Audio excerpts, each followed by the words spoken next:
got a message from Mandie showing a bowl of blueberries that she had picked. She has enough plants established now that she can pick almost a bowl a day of fresh blueberries to enjoy. So I thought today's journal will be interesting and helpful information that she gave me about them. Tell me about your blueberries. So I have 12 different bushes. This one,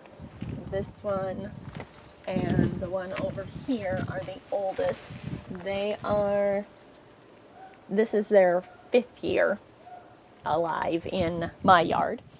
I also have 3 that are 4 years, and then I have 6 that are, this is their 2nd year. So as you can see, the oldest ones are definitely the more prolific plants. So these are just about, you're harvesting off of these now? Yep, I've been getting small bowlfuls to snack on. How do you know when they're ripe?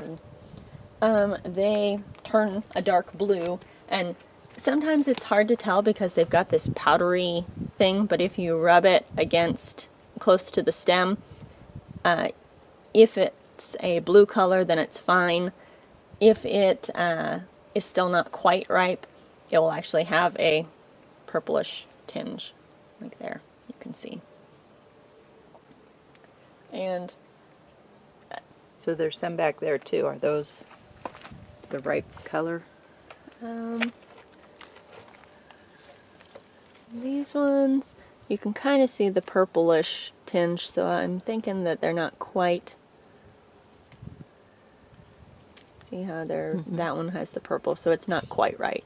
You could definitely eat it. It may just be a little bit sour, which I don't mind tart things, so it is not uncommon. If I accidentally pick one that's not quite ripe, then I still eat it. It's still good. Okay. Tell me, is it easy to grow them in Washington?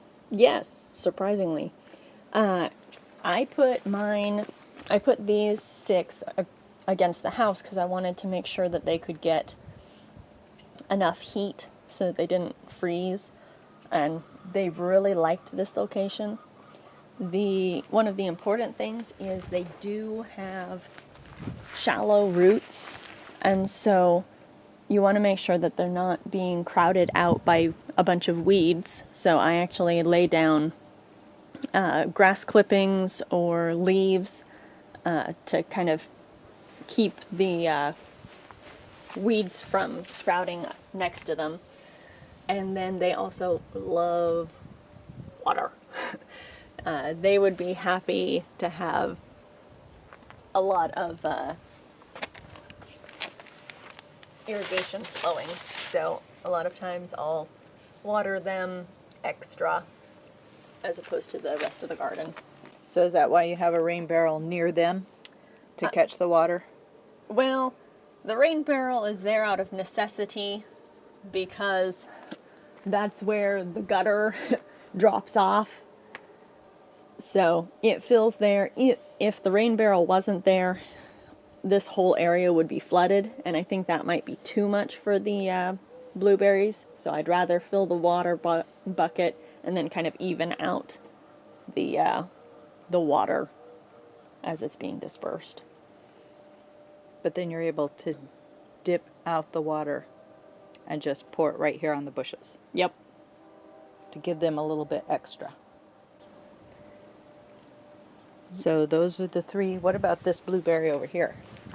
It's a little bit smaller. Yep, so that one is one of the ones that's only 4 years old.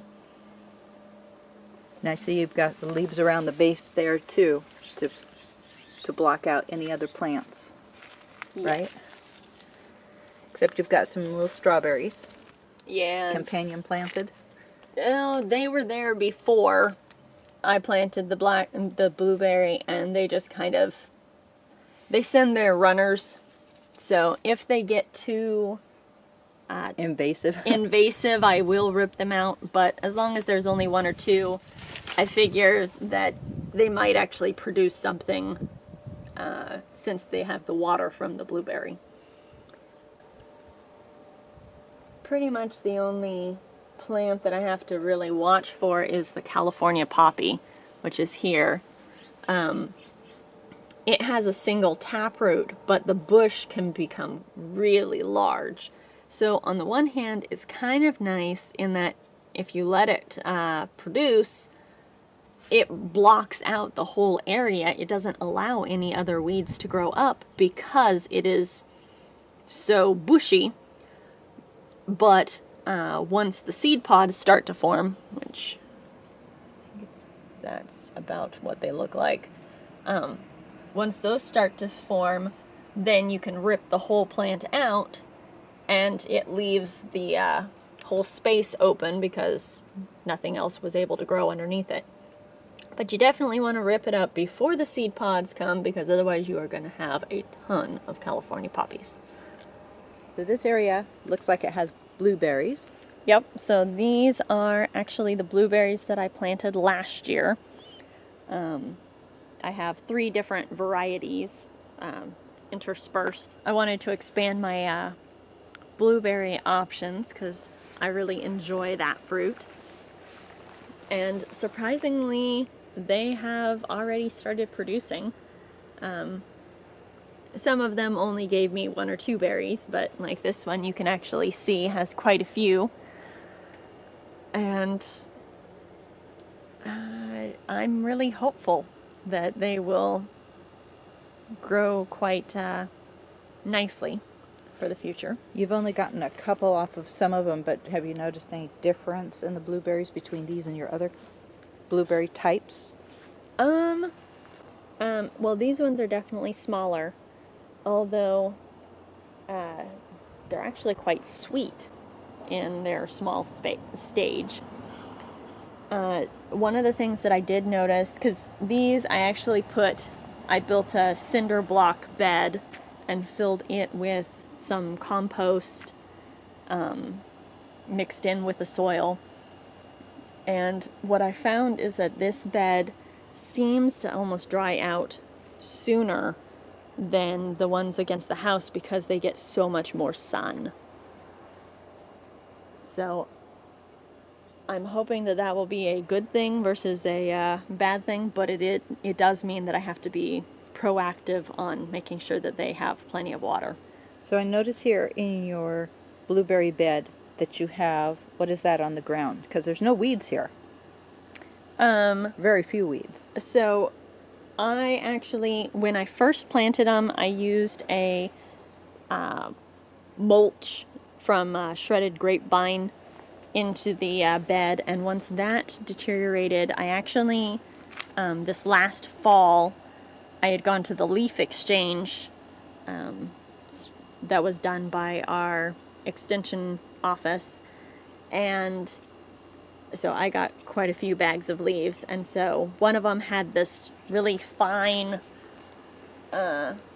type leaf, so not quite like the maples or anything. It was a really small leaf, and so that's what I put into this bed to be mulch around the plants, and it actually has done well of preventing the weeds from coming up. 5 years is a long time to invest in blueberries. I'm not sure I'm willing to do that. But I do want to look into growing more fruits in addition to the vegetables that I'm growing. So I think I'm also going to next look at overall how I can increase my fruit production. I have a lot of vegetables, but I want some fruits. I'll save that for another video. Have a great day.